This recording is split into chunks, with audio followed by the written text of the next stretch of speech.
ओम शांति 18/5/2025 महावाक्य प्रातः मुरली अव्यक्त बापदादा पुनरावृत्ति 25/3/2005 हेडिंग लाइन अच्छी मास्टर ज्ञान सूर्य हुई अनुभूतिर किरण विच्छुरित करी विधाता हुआ तपस्वी हुआ।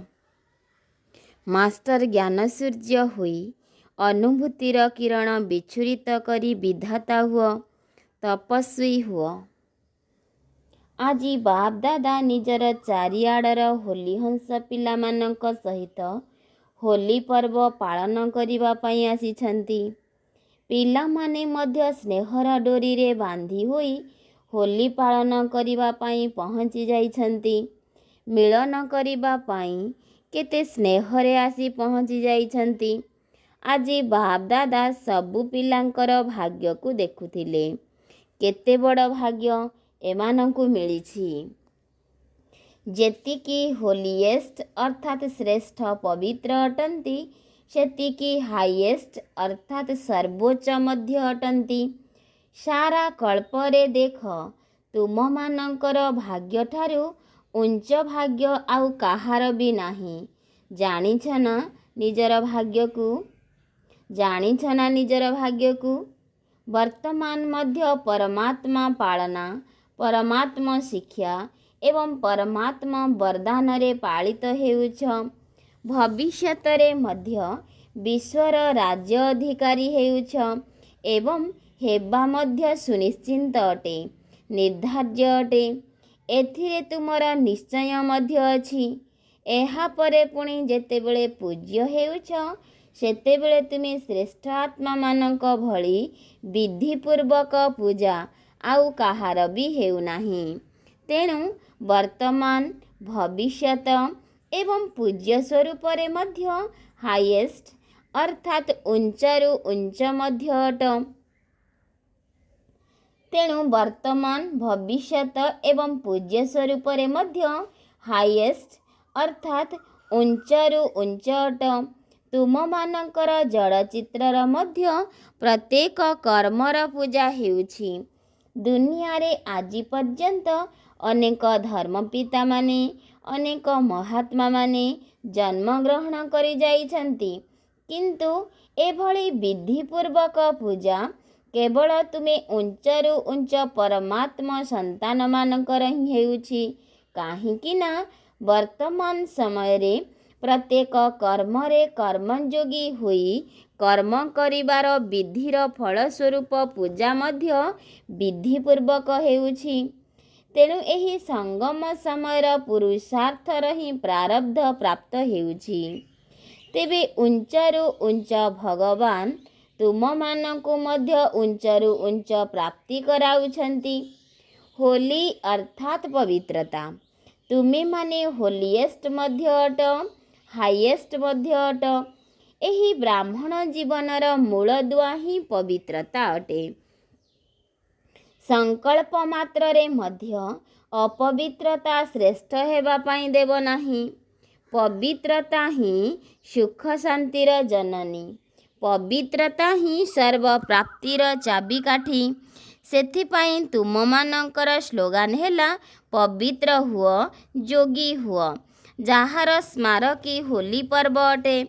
सेथिरे मध्य देख प्रथमे जलाई थांती तापरे पालन करंती। न जलाइबा पर्यंत होली पालन करंती नाही। अपवित्रता को जलाई थांती।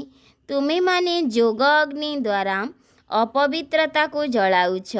एहार स्मारकी रूपरे सेमाने मध्य नियारे जलाउछंती एवं जलाई सारिबा परे जेतेबेले पवित्र होई जाउछंती सेतेबेले खुशीर सहित होली पालन करुछंती एवं पवित्र हेबार स्मारकी रूपरे परस्पर सहित मिलन मध्य करुछंती।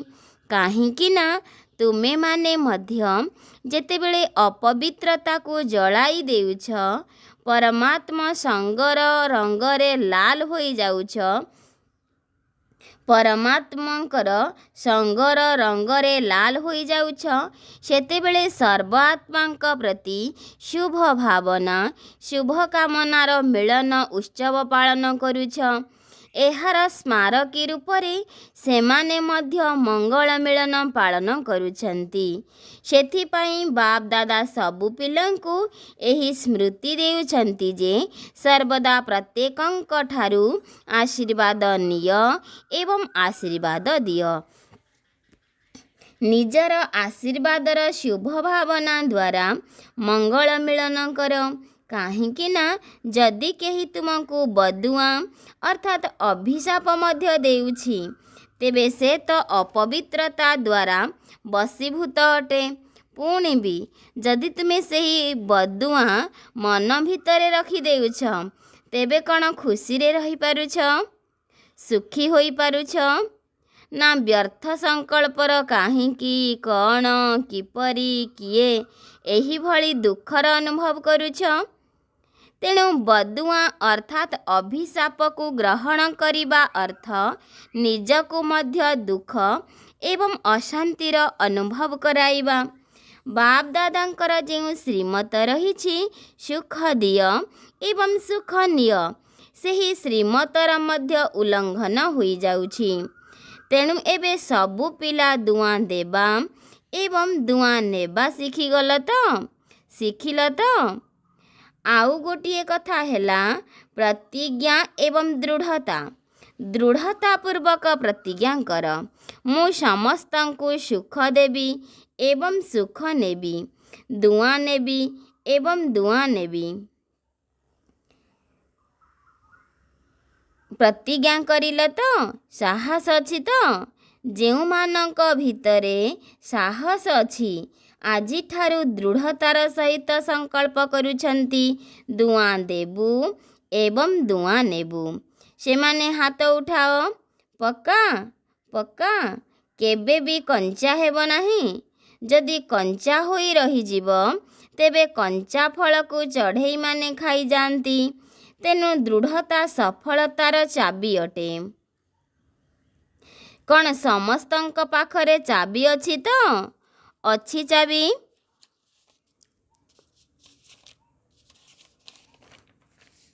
चाबी ठीक ठाक अच्छी तो माया चोरी करी नेउ नाही तो तार मध्य चाबी प्रति बहुत स्नेह अछि। सर्वदा दृढ़ संकल्पर सहित एही संकल्प को जाग्रत रख सुप्त नुहे जाग्रत। एही संकल्प जाग्रत कर जे मोते करिबाकु ही हेबाकु ही पड़िबो एवं हेब सुनिश्चिंत होई करी ही रहिछि। एहाको कुहा जाए निश्चय बुद्धि। विजयी आत्मा ड्रामा रे विजय निर्धार्य अटे। केवल पुनरावृत्ति करिबाकु हेब। पूर्व प्रस्तुत ड्रामा अटे तैयारी होई रहिछि पुणी थरे ताकू दोहराइबाकु हेब। कौन मुश्किल अटे कि केबे केबे मुश्किल होई जाउछि तेबे एहा मुश्किल काहेकि हेउछि। तुमे निजे निजे ही सहज को मुश्किल करी देउछ।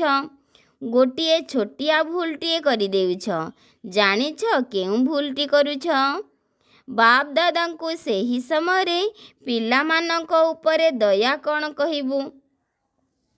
बहुत स्नेह आसी थाए। केउ भली स्नेह आसी थाए। गोटिए पटे कहूछ बाबा आम सहित एकाठी अछंती साथी रे भी नुहे एकाठी जुगल रूपरे अछंती। तेबे कौन बाबा जुगल अटंती तो तेबे कौन बाबा जुगल अटंती तो। डबल विदेशी माने कौन कहूछ बाबा जुगल अटंती। पछवाला कौन कहूछ गैलेरी वाला कौन कहूछ बाबा जुगल रूपरे अछंती। अच्छा आजी तो बाप दादा को समाचार मिली जे मधुबन निवासी पांडव भवन ज्ञान सरोवर अर्थात शांतिधाम निवासी एवं एथिका वाला मध्य अलगा हॉल रे बसी मुरली शुणुछंती। तेबे सेमानंकु मध्य बाप दादा पचारुछंती जे बाप दादा तुम सहित कंबाइंड अर्थात जुगल अटंती। हाथ उठाउछंती जदि सर्वशक्तिवान बाप दादा कंबाइंड अटंती पुणी तुम्हें एकुटिया कहीं हो जाउछ। जदि भी तुम्हें दुर्बल अट तेबे बाप दादा तो सर्वशक्तिवान अटंती ना। तुम्हें एकुटिया हो जाउछ सेथिपाई दुर्बल हो जाउछ। तेणु सर्वदा कंबाइंड स्वरूप रुह। बाप दादा सबु पिलांकर सबु समयर सहयोगी अटंती। नचित शिव बाबा परम धामरू कहीं आसीछंती? पिलामानंकर सहयोगी हेबा पाई ही आसीछंती। देख ब्रह्मा बाबा मध्य व्यक्तरू अव्यक्त कौन पाई हेले? साकार शरीरधारी अपेक्षा अव्यक्त रूपरे अधिकरू अधिक सहयोग दे पारिबे। तेणु बाप दादा जेहेतु सहयोग देबा पाई निज आड़ू प्रस्ताव देउछंती, तेबे तुमे माने एकुटिया काहेकि हेउछ? मेहनत करिबारे काहेकि लागी पड़ुछ? 63 जन्म तो मेहनत करिछ ना। कौन से ही मेहनत करिबार संस्कार एबे भी आकर्षित करुछि? एबे मोहब्बत रे अर्थात प्रभु प्रेम रे बुड़ी रुह, लव रे लीन रुह। तेबे मोहब्बत मेहनत रु मुक्त कराई देव। कौन मेहनत करने को भल लगुच कि? कौन अभ्यास रो बसीभूत हो जाउछ? तुमे माने तो सहज जोगी अट। बाप दादा परमधामरू तुम मानक पाई एक विशेष उपहार आनिछंती। जानिछ ताहा कौन? हाथ पापुली रे स्वर्ग दुनिया नहीं आसीछंती। तुम मानकर गोटिए चित्र मध्य अछि ना। पिला मानक पाई साथी रे राज्य भाग्य नहीं आसीछंती। सेथिपाई बाप दादा को पिला मानकर मेहनत करिबा आदौ भल लागु नाही। बाप दादा प्रत्येक संतान को मेहनत रु मुक्त मोहब्बत रे मगन देखिबा को चाहुछंती। तेबे मेहनत बा मायार युद्ध ठारू मुक्त हेबा पाई आज संकल्प द्वारा होली जलाइबा तो जलाइबार अर्थ हेला चिन्ह बन्न समाप्त हेबा। कौनसी जिनिस को जलाई देबा परे तार चिन्ह बन्न समाप्त हो जाउछि ना। तेबे एही भली होली पालन करिबा। तेबे एही भली होली पालन करिबा। हाथ तो समस्ते हलाउछ। बाप दादा पिला मानकर हाथ को देखी खुशी हेउछंती, किंतु पुणी किंतु मध्य अछि। तेबे सही किंतुटी कौन कहिबु? मनर हाथ हलाओ। एही स्थूल हाथ हलाई देबा तो बहुत सहज। जदि मन मानी गला जे मोते करिबाकु ही हेबो, तेबे तो जान होई करी ही रहिछि। नुआ नुआ पिला माने मध्य बहुत आसीछंती। जेउ माने प्रथम थर मिलन करिबा पई आसीछंती सेमाने हाथ उठाओ। डबल विदेशी मानक भितरे मध्य नुआ माने अछंती।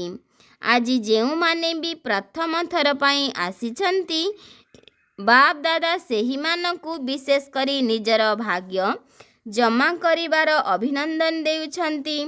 किंतु एही अभिनंदन को सर्वदा स्मृति रे रखिथिब एवं एबे मध्य समस्तंकु लास्ट सो फास्ट अर्थात शेषरे आसीथिले मध्य तीव्र पुरुषार्थी हेबार सुजोग अछि। काहींकि ना अंतिम फलाफल एबे सुना जाई नाही। तेणु शेषरे आसीबा वाला मध्य पूर्वरु आसीबा वालांक ठारू तीव्र पुरुषार्थ द्वारा प्रथम नंबर रे आसी पारिबे। सुजोग अछि, जाई पारिबे। तेणु सर्वदा एही लक्ष्य रखि थाओ जे मोते अर्थात मु आत्मा को तीव्र पुरुषार्थ करिबा को हेबो एवं फास्ट क्लास रे आसीबा को ही हेबो। हाँ, वीआईपी माने बहुत आसीछंती ना। पदवी हिसाब रे तो वीआईपी अटंती ना। तेबे जेउ सबु वीआईपी माने आसीछंती सेमाने लंबा हाथ उठाओ। प्राय 150 जन पाखापाखी भारतर विभिन्न स्थानरू आसीथिबा अतिथि माने बाप दादांक सम्मुखरे बसिछंती।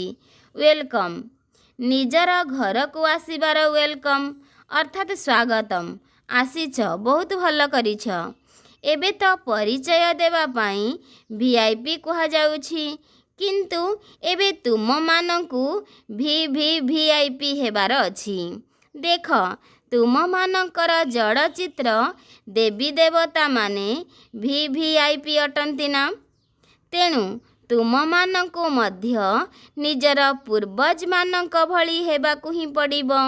ବାପ ଦାଦା ପିଲାମାନଙ୍କୁ ଦେଖି ଖୁସି ହେଉଛନ୍ତି। ସମ୍ବୋଧରେ ତ ଆସିଗଲ ନା? ତେଣୁ ଯେଉଁ VIP ମାନେ ଆସିଛନ୍ତି ସମସ୍ତେ ଉଠନ୍ତୁ।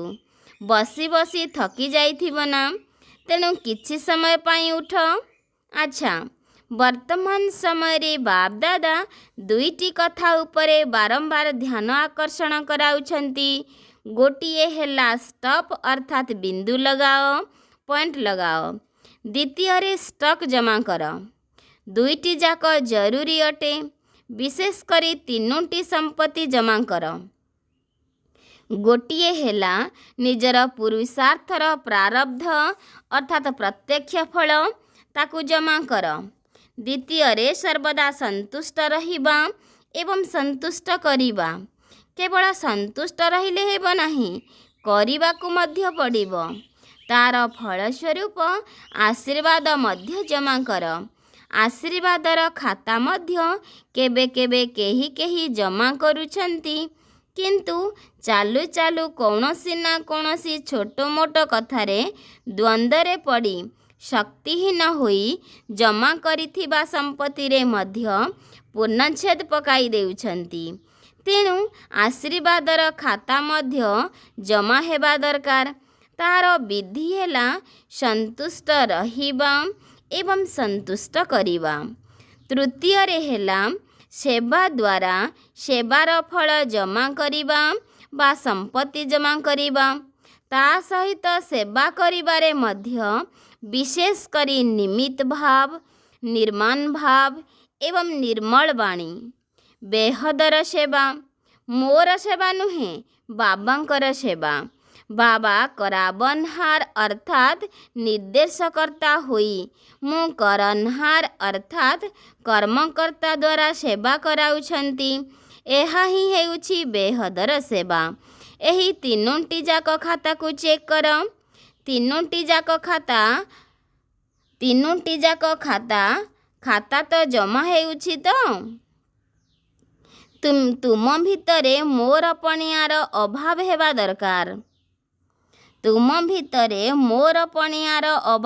ଦରକାର। ଇଚ୍ଛା ମାତ୍ରର ଅବିଦ୍ୟା। ଭାବୁଛ ନା ଏହି ବର୍ଷ କ'ଣ ସବୁ କରିବୁ? ସିଜିନ୍ ତ ଶେଷ ହେବାକୁ ଯାଉଛି। ଏବେ 6 ମାସ ପର୍ଯ୍ୟନ୍ତ କ'ଣ କରିବ? ଗୋଟିଏ ହେଲା ଖାତାଗୁଡ଼ିକୁ ଜମା କରିବ ଏବଂ ତାକୁ ଭଲ ଭାବରେ ଚେକ୍ କରିବ।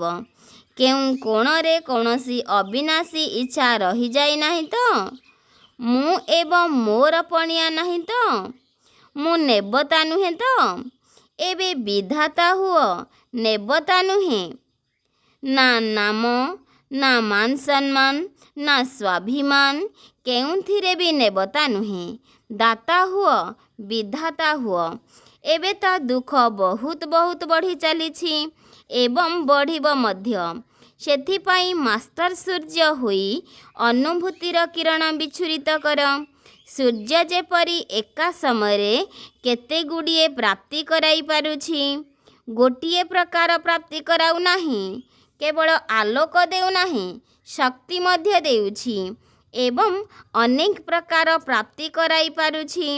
ସେହିପରି ତୁମେମାନେ ମଧ୍ୟ ଏହି 6 ମାସ ଭିତରେ ଜ୍ଞାନ ସୂର୍ଯ୍ୟ ହୋଇ ସୁଖର, ଖୁସିର, ଶାନ୍ତିର, ସହଯୋଗର କିରଣ ବିଚ୍ଛୁରିତ କର। ଅନୁଭୂତି କରାଅ। ତୁମମାନଙ୍କର ଚେହେରାକୁ ଦେଖିବା ମାତ୍ରେ ଦୁଃଖର ଲହଡ଼ି ଭିତରେ ମଧ୍ୟ ଅତି କମରେ ଟିକିଏ ହସ ତ ବାହାରୁ। ତୁମମାନଙ୍କର ଦୃଷ୍ଟି ଦ୍ୱାରା ସେମାନଙ୍କୁ ସାହସ ମିଳିଯାଉ। ତେବେ ଏହା ଉପରେ ମଧ୍ୟ ଗୁରୁତ୍ୱ ଦେବାକୁ ହେବ। ବିଧାତା ହେବାକୁ ପଡ଼ିବ, ତପସ୍ୱୀ ହେବାକୁ ପଡ଼ିବ। ଏଭଳି ତପସ୍ୟା କର ଯାହାକି ତପସ୍ୟାର ଜ୍ୱାଳା କୌଣସି ନା କୌଣସି ଅନୁଭୂତି କରାଇ ପାରୁଥିବ। କେବଳ ତୁମର ବାଣୀ ନ ଶୁଣନ୍ତୁ, ଅନୁଭୂତି ମଧ୍ୟ କରନ୍ତୁ, କାହିଁକି ନା ଅନୁଭୂତି ଅମର ହୋଇଥାଏ। କେବଳ ବାଣୀ କିଛି ସମୟ ପାଇଁ ଭଲ ଲାଗିବ, କିନ୍ତୁ ସର୍ବଦା ମନେ ରହିବ ନାହିଁ। ସେଥିପାଇଁ ଅନୁଭବ କର, ଅଧିକାରୀ ହୋଇ ଅନୁଭବ କରାଅ। ଯେଉଁମାନେ ବି ତୁମର ସମ୍ବନ୍ଧ ସମ୍ପର୍କରେ ଆସୁଛନ୍ତି, ସେମାନଙ୍କୁ ନିଜର ସହଯୋଗ ଦ୍ୱାରା ହେଉ ବା ବାପ ଦାଦାଙ୍କ ସହିତ ସମ୍ବନ୍ଧ ଯୋଡ଼ିବା ଦ୍ୱାରା ହେଉ, ସାହସ ଏବଂ ଉମଙ୍ଗ ଉତ୍ସାହ ପ୍ରାପ୍ତ କରାଅ। ଅଧିକ ମେହନତ କରାଅ ନାହିଁ। ନା ନିଜେ ମେହନତ କର, ନା ଅନ୍ୟମାନଙ୍କୁ କରାଅ। ନିମିତ୍ତ ଅଟ ନା? ତେଣୁ ଏଭଳି ଉମଙ୍ଗ ଉତ୍ସାହପୂର୍ଣ୍ଣ ବାତାବରଣ ସୃଷ୍ଟି କର, ଯାହାକି ଗମ୍ଭୀର ଏବଂ ଉଦାସ ରହୁଥିବା ଆତ୍ମା ମଧ୍ୟ ଉମଙ୍ଗ ଉତ୍ସାହରେ ଆସିଯିବ। ଖୁସିରେ ତାର ମନ ନାଚିବାରେ ଲାଗିପଡ଼ୁ। ଶୁଣିଲ ତ କ'ଣ କରିବ? ଦେଖିବା ଫଳାଫଳ କ'ଣ ହେଉଛି। କେଉଁ ସ୍ଥାନ କେତେ ଆତ୍ମାକୁ ଦୃଢ଼ ଅର୍ଥାତ୍ ପକ୍କା କରୁଛି। ନିଜେ ମଧ୍ୟ କେତେ ପକ୍କା ହୋଇଯାଇଛନ୍ତି ଏବଂ କେତେ ଜଣଙ୍କୁ ପକ୍କା କରିଦେଉଛନ୍ତି। ସାଧାରଣ ସମାଚାର ଗୁଡ଼ିକୁ ଦେଖାଯିବ ନାହିଁ। କିଛି ଭୁଲ କରିନାହୁଁ, ମିଛ କଥା କହିନାହୁଁ, କୌଣସି ବିକର୍ମ କରିନାହୁଁ, କିନ୍ତୁ କେତେ ଆତ୍ମାଙ୍କୁ ଉମଙ୍ଗ ଉତ୍ସାହରେ ଆଣିଛୁ, ଅନୁଭୂତି କରାଇଛୁ, ଦୃଢ଼ତା ରୂପୀ ଚାବି ଦେଇଛୁ। କେବଳ ଏହି କଥା ହିଁ ଦେଖିବୁ। ଠିକ୍ ଅଛି ନା? କରିବାକୁ ହିଁ ହେବ ନା? ତୁମେ କରିବ ନାହିଁ ତ ଆଉ କିଏ କରିବ? କ'ଣ ପଛରେ ଆସିବା ବାଲା କରିବେ? ତୁମେମାନେ ହିଁ କଳ୍ପ ବାବାଙ୍କ ଦ୍ୱାରା ଅଧିକାରୀ ହୋଇଥିଲ, ଏବେ ମଧ୍ୟ ଅଟ ଏବଂ ପ୍ରତି କଳ୍ପରେ ହେବ। ଏହିଭଳି ଦୃଢ଼ତାପୂର୍ବକ ପିଲାମାନଙ୍କର ସଂଗଠନକୁ ବାପ ଦାଦା ନିଶ୍ଚିନ୍ତ ଦେଖିବେ। ଠିକ୍ ଅଛି ନା? ହାତ ଉଠାଅ। ହେବାକୁ ହିଁ ପଡ଼ିବ। ମନର ହାତ ଉଠାଅ, ଦୃଢ଼ ନିଶ୍ଚୟର ହାତ ଉଠାଅ। ଏଠାରେ ତ ସମସ୍ତେ ପାସ୍ ହୋଇଗଲ। କ'ଣ ପାସ୍ ଅଟ ତ? ଆଚ୍ଛା, ଚାରିଆଡ଼ର ହୃଦୟ ସିଂହାସନ ଅଧିକାରୀ ପିଲାମାନଙ୍କୁ ଦୂରରେ ଥିଲେ ମଧ୍ୟ ପରମାତ୍ମା ସ୍ନେହର ଅନୁଭବ କରୁଥିବା ପିଲାମାନଙ୍କୁ ସର୍ବଦା ହୋଲି ଅର୍ଥାତ୍ ପବିତ୍ରତାର ମୂଳଦୁଆକୁ ମଜବୁତ କରୁଥିବା, ସ୍ୱପ୍ନ ମାତ୍ରରେ ମଧ୍ୟ ଅପବିତ୍ରତାର ଅଂଶମାତ୍ର ଠାରୁ ଦୂରରେ ରହୁଥିବା ମହାବୀରିଣୀ ପିଲାମାନଙ୍କୁ, ସର୍ବଦା ନିଜର ଜମାର ଖାତାରେ ଜମା କରି ଚାଲିଥିବା ସମ୍ପନ୍ନ ପିଲାମାନଙ୍କୁ, ସର୍ବଦା ସନ୍ତୁଷ୍ଟମଣି ହୋଇ ନିଜେ ସନ୍ତୁଷ୍ଟ ରହୁଥିବା ଏବଂ ଅନ୍ୟମାନଙ୍କୁ ସନ୍ତୁଷ୍ଟ କରୁଥିବା ବାବାଙ୍କ ସମାନ ପିଲାମାନଙ୍କୁ ବାପ ଦାଦାଙ୍କର ସ୍ନେହ ସମ୍ପନ୍ନ ଶୁଭେଚ୍ଛା, ଶୁଭ ଆଶୀର୍ବାଦ ଏବଂ ନମସ୍ତେ। ଦାଦୀମାନଙ୍କ ସହିତ। ଦାଦୀମାନେ ତ ଗୁରୁ ଭାଇ ଅଟନ୍ତି ନା? ତେଣୁ ସାଥିରେ ବସ। ଭାଇ ତ ସାଥିରେ ବସିଥାଏ ନା? ବହୁତ ଭଲ। ବାପ ଦାଦା ପ୍ରତିଦିନ ସ୍ନେହର ମାଲିସ କରୁଛନ୍ତି। ନିମିତ୍ତ ଅଟ ନା? ଏହି ମାଲିସ ହିଁ ତୁମମାନଙ୍କୁ ଚଲାଉଛି। ଏହା ତ ବହୁତ ଭଲ କଥା, ଯାହାକି ତୁମମାନଙ୍କୁ ଦୃଷ୍ଟାନ୍ତ ରୂପରେ ଦେଖି ସମସ୍ତଙ୍କ ଭିତରେ ସାହସ ଆସିଯାଉଛି। ନିମିତ୍ତ ହୋଇଥିବା ଦାଦୀମାନଙ୍କ ଭଳି ସେବାରେ ନିମିତ୍ତ ଭାବ ରଖି ଆଗକୁ ବଢ଼ିବାକୁ ହେବ। ଏହା ମଧ୍ୟ ବହୁତ ଭଲ କଥା, ଯାହାକି ତୁମମାନଙ୍କର ଯେଉଁଭଳି ପକ୍କା ନିଶ୍ଚୟ ରହିଛି, ନିର୍ଦ୍ଦେଶକର୍ତ୍ତା ବାବା ହିଁ କରାଉଛନ୍ତି, ସାଥିରେ ରହି ଚଲାଉଛନ୍ତି। ଏହିଭଳି ନିମିତ୍ତ ଭାବ ହିଁ ସେବା କରାଉଛି। କ'ଣ ମୁଁ ପଣିଆ ଅଛି କି? ଟିକିଏ ବି ମୁଁ ପଣିଆ ଆସୁଛି କି? ବହୁତ ଭଲ। ସାରା ବିଶ୍ୱ ସମ୍ମୁଖରେ ନିମିତ୍ତ ରୂପରେ ଦୃଷ୍ଟାନ୍ତ ଅଟନା। ତେଣୁ ବାପ ଦାଦା ମଧ୍ୟ ସର୍ବଦା ବିଶେଷ ସ୍ନେହ ସହିତ ଆଶୀର୍ବାଦ ଦେଇ ଚାଲିଛନ୍ତି। ଆଚ୍ଛା, ବହୁତ ପିଲା ଆସିଛନ୍ତି। ଏହା ତ ଭଲ କଥା ନା? ଲାଷ୍ଟ ପାଳି ଫାଷ୍ଟ ହୋଇଗଲା। ଆଚ୍ଛା, ଡବଲ ବିଦେଶୀ ମୁଖ୍ୟ ଟିଚରମାନଙ୍କ ସହିତ ସମସ୍ତେ ମିଶି ସମସ୍ତଙ୍କର ପାଳନା କରିବାର ନିମିତ୍ତ ହେଉଛ। ଏହା ବହୁତ ଭଲ ପାଠ କରୁଛ। ନିଜେ ମଧ୍ୟ ତାଜା ହୋଇଯାଉଛ ଏବଂ ଅନ୍ୟମାନଙ୍କୁ ମଧ୍ୟ ତାଜା କରିଦେଉଛ। ବହୁତ ଭଲ ପ୍ରୋଗ୍ରାମ କରୁଛ। ବାପ ଦାଦାଙ୍କୁ ପସନ୍ଦ ଅଟେ। ନିଜେ ଯଦି ତାଜା ହୋଇଥିବ ତେବେ ତ ଅନ୍ୟମାନଙ୍କୁ କରିପାରିବ ନା। ବହୁତ ଭଲ। ସମସ୍ତେ ଭଲ ସତେଜତାର ଅନୁଭବ କରିଲେ। ବାପ ଦାଦା ଖୁସି ଅଛନ୍ତି। ବହୁତ ଭଲ। ଓମ୍ ଶାନ୍ତି। ବାବାଙ୍କର ବରଦାନ, ନଲେଜଫୁଲ ସ୍ଥିତି ଦ୍ୱାରା ପରିସ୍ଥିତି ଗୁଡ଼ିକୁ ଅତିକ୍ରମ କରୁଥିବା ଅଙ୍ଗଦ ସମାନ ଅଟଳ ହୁଅ। ନଲେଜଫୁଲ ସ୍ଥିତି ଦ୍ୱାରା ପରିସ୍ଥିତି ଗୁଡ଼ିକୁ ଅତିକ୍ରମ କରୁଥିବା ଅଙ୍ଗଦ ସମାନ ଅଟଳ ହୁଅ। ବିସ୍ତାର, ରାବଣ ରାଜ୍ୟରେ କୌଣସି ବି ପରିସ୍ଥିତି ବା ବ୍ୟକ୍ତି ଟିକିଏ ବି ସଂକଳ୍ପ ରୂପରେ ମଧ୍ୟ ହଲଚଲ କରି ନ ପାରୁ। ଏହିଭଳି ଅଟଳ ଭାବର ବରଦାନୀ ହୁଅ। କାହିଁକି ନା କୌଣସି ବି ବିଘ୍ନ ତଳକୁ ଖସାଇବା ପାଇଁ ନୁହେଁ, ବରଂ ମଜବୁତ କରିବା ପାଇଁ ଆସିଥାଏ। ନଲେଜଫୁଲ ଅର୍ଥାତ୍ ଜ୍ଞାନବାନ ଆତ୍ମା କେବେ ବି ପରୀକ୍ଷାକୁ ଦେଖି ବିଚଳିତ ହୁଅନ୍ତି ନାହିଁ। ମାୟା ଯେକୌଣସି ରୂପରେ ଆସିପାରେ, କିନ୍ତୁ ତୁମେମାନେ ସର୍ବଦା ଯୋଗାଗ୍ନି ପ୍ରଜ୍ୱଳିତ କରି ରଖ। ନଲେଜଫୁଲ ସ୍ଥିତିରେ ରୁହ, ତେବେ ସବୁ ବିଘ୍ନ ସ୍ୱତଃ ହିଁ ସମାପ୍ତ ହୋଇଯିବ ଏବଂ ତୁମେମାନେ ଅଟଳ ସ୍ଥିତିରେ ସ୍ଥିତ ରହିବ। ସ୍ଲୋଗାନ, ଯଦି ଶୁଦ୍ଧ ସଂକଳ୍ପର ସମ୍ପତ୍ତି ଜମା ହେଉଥିବ, ତେବେ ବ୍ୟର୍ଥ ସଂକଳ୍ପରେ ସମୟ ନଷ୍ଟ ହେବ ନାହିଁ। ଯଦି ଶୁଦ୍ଧ ସଂକଳ୍ପର ସମ୍ପତ୍ତି ଜମା ହେଉଥିବ, ତେବେ ବ୍ୟର୍ଥ ସଂକଳ୍ପରେ ସମୟ ନଷ୍ଟ ହେବ ନାହିଁ। ଅବ୍ୟକ୍ତି ସାରା, ଆତ୍ମିକ ରାଜକୀୟତା ସହିତ ପବିତ୍ରତାର ବ୍ୟକ୍ତିତ୍ୱକୁ ଧାରଣ କର। ପବିତ୍ରତାର ବ୍ୟକ୍ତିତ୍ୱ ଆଧାରରେ ହିଁ ବ୍ରହ୍ମା ବାବା ଆଦିଦେବ ବା ପ୍ରଥମ ରାଜକୁମାର ହୋଇଗଲେ। ସେହିଭଳି ତୁମେମାନେ ମଧ୍ୟ ନିଜର ପିତାଙ୍କୁ ଅନୁକରଣ କରି ପ୍ରଥମ ନମ୍ବରର ବ୍ୟକ୍ତିତ୍ୱର ତାଲିକା ଭୁକ୍ତ ହୋଇଯାଉ। କାହିଁକି ନା ବ୍ରାହ୍ମଣ ଜନ୍ମର ସଂସ୍କାର ହିଁ ପବିତ୍ର ଅଟେ। ତୁମମାନଙ୍କର ଶ୍ରେଷ୍ଠତା ବା ମହାନତା ହିଁ ପବିତ୍ରତା ଅଟେ। ଆଚ୍ଛା, ଓମ୍ ଶାନ୍ତି।